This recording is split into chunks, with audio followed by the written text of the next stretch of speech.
Saviez-vous que certaines démangeaisons inexpliquées, à des endroits précis du corps, peuvent être un signe précoce de cancer? Beaucoup de gens ignorent une petite démangeaison de temps en temps, mais chez les personnes de plus de 60 ans, des démangeaisons localisées à des endroits bien précis peuvent parfois indiquer bien plus qu'une simple peau sèche ou une irritation passagère. Elles peuvent être un message discret de votre corps, un signal qu'il ne faut surtout pas ignorer. Dans cette vidéo, nous allons explorer 5 zones très spécifiques du corps, où une démangeaison peut parfois révéler la présence d'un cancer, parfois même plusieurs mois avant l'apparition d'autres symptômes. Ce ne sont pas des démangeaisons aléatoires.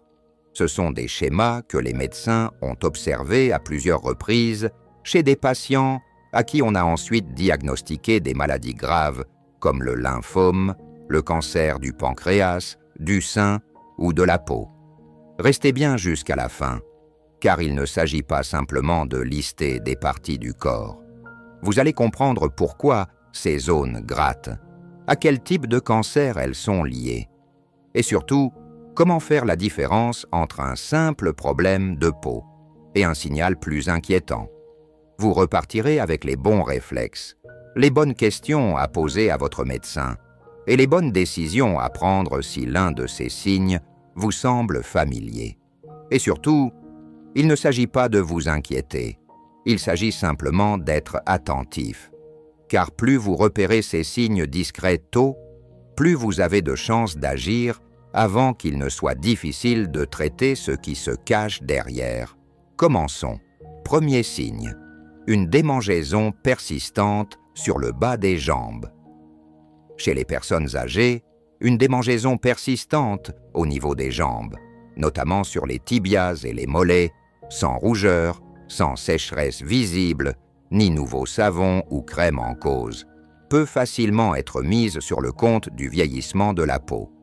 Mais ce symptôme très précis est souvent observé chez des personnes à qui l'on a diagnostiqué certains cancers du sang, en particulier les lymphomes. Ce n'est pas une démangeaison qui vient et repart, elle persiste. Elle s'intensifie souvent la nuit. Et surtout, elle ne réagit pas aux crèmes hydratantes comme le ferait une simple peau sèche. Pourquoi cela arrive-t-il? Parce que des cancers comme le lymphome de Hodgkin affectent le système immunitaire. Ces maladies prennent naissance dans le système lymphatique, un réseau essentiel chargé de la défense et du drainage du corps. À mesure que les cellules cancéreuses se multiplient, elles libèrent dans le sang des substances inflammatoires. Et l'un des effets les plus fréquents de ces substances est une démangeaison profonde, parfois brûlante, qui s'installe dans les membres inférieurs. La peau peut paraître parfaitement normale en surface, mais les nerfs, situés en profondeur, sont irrités de l'intérieur. Un homme nommé René, 75 ans, a raconté son histoire lors d'une journée de sensibilisation au cancer. Il disait que le seul symptôme qu'il avait eu pendant presque 6 mois, c'était une démangeaison incontrôlable à l'avant des jambes.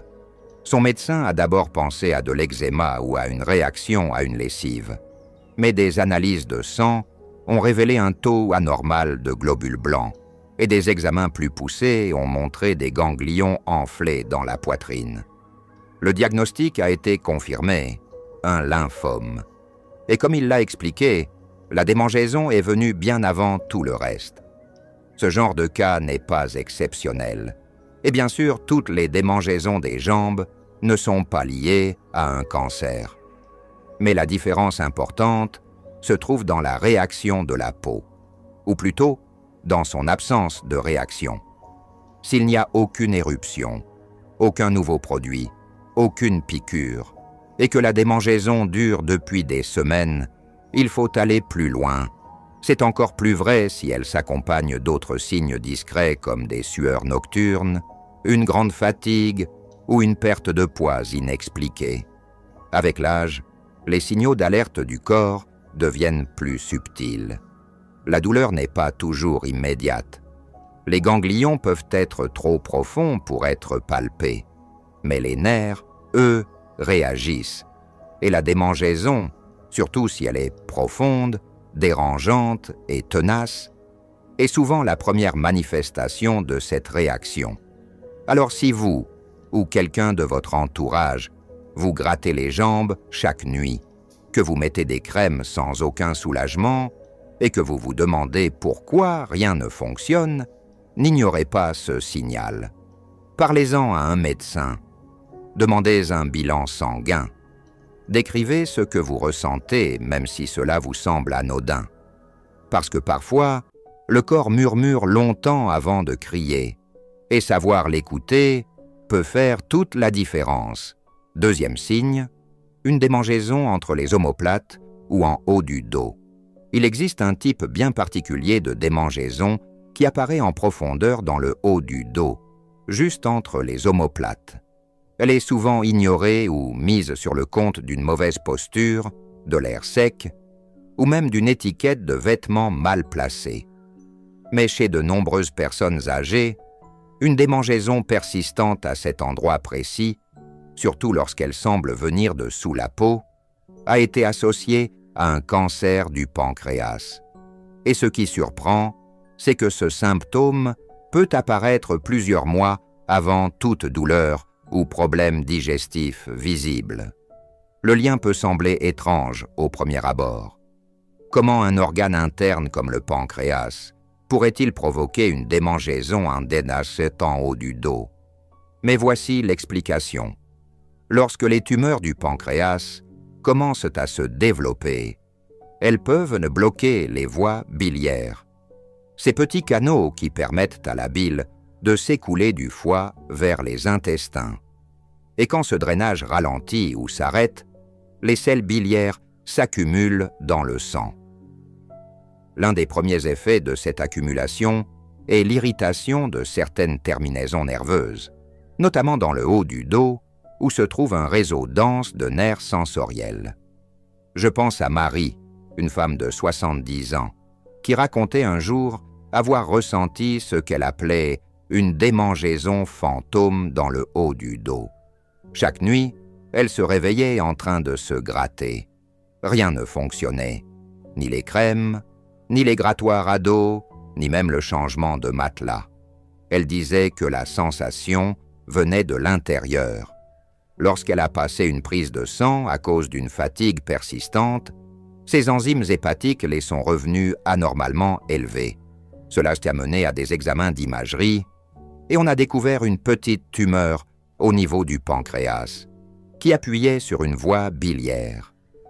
Le plus inquiétant dans son cas, c'est que cette démangeaison était son seul symptôme réel. Pas de douleur, pas de jaunissement de la peau, juste une sensation profonde et tenace qu'elle n'arrivait pas à expliquer. Et la seule raison pour laquelle elle a été diagnostiquée à temps, c'est parce qu'elle a osé en parler, même si ça lui semblait sans importance. Voilà pourquoi cette zone précise mérite notre attention. Une démangeaison générale dans le dos peut avoir des causes simples. Sécheresse, pression, frottement. Mais si elle est localisée, persistante, qu'elle ne disparaît pas avec les soins habituels, et surtout si elle s'accompagne de signes comme des urines foncées, des selles claires ou une fatigue anormale, alors cela peut être le reflet d'un trouble interne plus profond. Le haut du dos devient alors le messager, même si le problème se trouve dans l'abdomen. Chez les personnes âgées, ces signaux discrets sont faciles à minimiser. On ne veut pas exagérer. On n'a pas envie d'en faire tout un plat. Mais votre corps est souvent plus lucide que vous ne le pensez. Et quand il vous envoie le même signal encore et encore, même s'il s'agit juste d'une démangeaison, il faut l'écouter. Si vous êtes encore là et que ces informations vous semblent utiles, vous pouvez s'écrire le chiffre 2 dans les commentaires pour me le dire. Et si ce n'est pas encore fait, pensez à vous abonner à la chaîne et à activer la cloche pour ne rater aucune de nos vidéos. Votre soutien nous aide à continuer de créer du contenu utile pour vous informer et vous inspirer. On continue tout de suite. Troisième signe, un cuir chevelu qui démange sans pellicule visible. Une démangeaison au niveau du cuir chevelu peut ne pas sembler alarmante. Et chez de nombreuses personnes âgées, on l'attribue souvent à l'air sec, au vieillissement de la peau ou à un shampoing mal adapté. Mais lorsque la démangeaison devient persistante, sans pellicule, sans rougeur, ni décamation, cela peut parfois indiquer un problème plus profond sous la surface, notamment certains cancers du sang comme la leucémie ou des cancers de la peau localisés sur le cuir chevelu. Ce qui rend cette démangeaison différente, c'est qu'elle ne ressemble pas à une simple sécheresse. Elle se manifeste souvent par une sensation de picotement, de fourmillement, voire de brûlure légère. Elle peut se déplacer d'un endroit à un autre et ne réagit pas du tout aux traitements habituels comme les shampoings antipelliculaires ou les huiles hydratantes pour cuir chevelu. Chez les personnes de plus de 60 ans, ce type de sensation peut être lié à une irritation des nerfs, provoquée par une activité anormale du système immunitaire.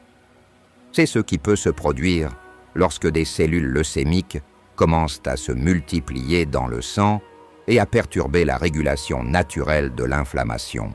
Elle peut aussi venir de ganglions enflés sous les bras ou sous la clavicule, signalant un lymphome ou une autre maladie dans la région. Donc si la démangeaison s'accompagne de gonflements, de chaleur inhabituelle, ou même d'une sensation vague de lourdeur dans la poitrine, n'attendez pas. La détection précoce ne commence pas avec des machines sophistiquées. Elle commence avec votre vigilance, avec le fait de remarquer ce qui semble sortir de l'ordinaire. Parce que votre peau ne parle pas, mais elle peut envoyer des signaux, et celui-ci fait partie des plus importants à ne pas ignorer. Si vous êtes encore là et que ces informations vous semblent utiles, vous pouvez écrire le chiffre 4 dans les commentaires pour me le faire savoir. Et si ce n'est pas encore fait, pensez à vous abonner à la chaîne et à activer la cloche pour ne rater aucune de nos prochaines vidéos. Votre soutien nous aide à continuer à créer du contenu utile pour vous informer et vous accompagner. On continue ensemble. Cinquième signe, une démangeaison persistante dans la région anale ou génitale. C'est peut-être l'un des sujets les plus inconfortables et pourtant les plus souvent ignorés. Une démangeaison dans la zone intime, qu'elle soit anale ou génitale, est gênante à vivre et encore plus difficile à évoquer, surtout pour les personnes âgées. La plupart des gens préfèrent l'ignorer plutôt que d'en parler. Mais lorsque ce type de démangeaison devient chronique et qu'il n'y a aucune cause évidente, comme une irritation, une infection ou un problème d'hygiène, cela peut être un signal d'alerte discret pour quelque chose de plus grave. Dans certains cas, une démangeaison persistante dans cette région peut être l'un des tout premiers signes d'un cancer de l'anus, de la vulve ou même du pénis. Ce qui rend cette démangeaison particulièrement dangereuse, c'est qu'elle se camoufle facilement derrière des explications banales. On pense à de la peau sèche, ou à une réaction au papier toilette, ou à un simple frottement en marchant, parfois même à un effet secondaire lié à des protections absorbantes. Et dans de nombreux cas, c'est effectivement bénin. Mais quand la démangeaison dure des semaines ou des mois, qu'elle revient sans cesse, malgré l'hygiène, les crèmes ou les soins hydratants, et qu'elle commence à donner une sensation de brûlure, d'inconfort plus profond, alors il faut absolument consulter. Je pense à Lucien, un homme de 76 ans, qui pensait souffrir d'une irritation liée à des hémorroïdes depuis presque un an. Il avait essayé les crèmes, modifié son alimentation, même appliqué des compresses froides. mais la démangeaison ne disparaissait jamais complètement. Finalement, un spécialiste en gastro-entérologie a réalisé une endoscopie et a détecté une petite lésion sur la paroi du canal anal. Il s'agissait d'une tumeur à un stade précoce qui aurait continué à grandir en silence si Lucien n'avait pas écouté son instinct, cette impression persistante que quelque chose n'allait pas. Le même principe s'applique aussi chez les femmes. Le cancer de la vulve est rare, mais il devient plus fréquent après 60 ans. Et l'un des premiers signes possibles, c'est une démangeaison récurrente dans la région génitale externe. Il n'y a pas forcément de masse palpable, mais la peau peut devenir plus rugueuse, légèrement décolorée ou plus fine qu'avant. Beaucoup de femmes âgées pensent que c'est hormonal ou dû à la sécheresse liée à la ménopause. Et parfois, c'est le cas. Mais quand la démangeaison est tenace, qu'elle s'intensifie la nuit et qu'elle ne réagit à aucun traitement habituel, alors il ne faut pas la négliger. Cette partie du corps contient beaucoup de terminaisons nerveuses. Elle est extrêmement sensible et c'est souvent là que les changements internes se manifestent en premier, bien avant l'apparition de signes visibles. Qu'il s'agisse de modifications cellulaires, d'inflammation des nerfs ou de gonflement des ganglions voisins, une démangeaison chronique dans cette zone, surtout si elle est localisée d'un seul côté ou concentrée sur un point précis, peut être un signal d'alerte à prendre au sérieux. Et pourtant, la plupart des gens n'osent pas en parler, par peur d'être embarrassés, par crainte d'en faire trop. Mais le silence est bien plus risqué que la prudence. Parler d'une démangeaison, cela peut mener à un diagnostic précoce, à de meilleurs résultats et à une tranquillité d'esprit retrouvée. Le plus important à retenir, c'est que si la démangeaison ne part pas, n'assumez pas qu'elle est normale. Faites-la examiner par un professionnel de santé, parce que détecter un problème grave, même un cancer, commence souvent par remarquer une toute petite chose et choisir de ne pas l'ignorer. Avant de conclure cette vidéo, je voudrais vous laisser avec une idée simple, mais essentielle. Votre corps communique en permanence. Parfois, il le fait par la douleur, parfois par la fatigue. Mais très souvent, il commence par des signaux discrets, des choses tellement légères qu'on les ignore. Comme une démangeaison qui revient toujours au même endroit. Les 5 zones dont nous avons parlé aujourd'hui, les jambes, le haut du dos, le cuir chevelu, la poitrine et la région intime, ne sont pas des endroits choisis au hasard. Ce sont des zones où certains problèmes de santé sérieux, y compris des cancers, commencent parfois à envoyer leur tout premier message. Et pour les personnes âgées, apprendre à écouter ces signaux, cela peut faire toute la différence entre une détection précoce et quelque chose qui évolue en silence. Il ne s'agit pas de vivre dans la peur. Ce n'est pas du tout le but de cette vidéo. Le but, c'est de vous donner les clés, de vous rappeler que votre instinct compte et que ce que vous ressentez, même si ça vous semble petit, mérite d'être écouté. Si l'un de ces signes vous a paru familier, ne l'ignorez pas. Parlez-en à votre médecin. Entamez la discussion, parce que vous avez droit à des réponses. Et vous avez surtout droit à la tranquillité d'esprit. Merci d'avoir été avec nous aujourd'hui. Nous serions ravis de lire vos retours. N'hésitez pas à laisser un commentaire en bas de cette vidéo. Dites-nous ce que vous avez appris ou ce que vous aimeriez mettre en pratique dans votre quotidien. Vos messages nous encouragent énormément et c'est grâce à votre soutien que nous pouvons continuer à créer du contenu utile pour vous informer et vous accompagner. Si vous avez trouvé cette vidéo utile, pensez à la liker, à vous abonner et à la partager avec quelqu'un que cela pourrait aider. Merci pour votre écoute et à très bientôt dans une prochaine vidéo.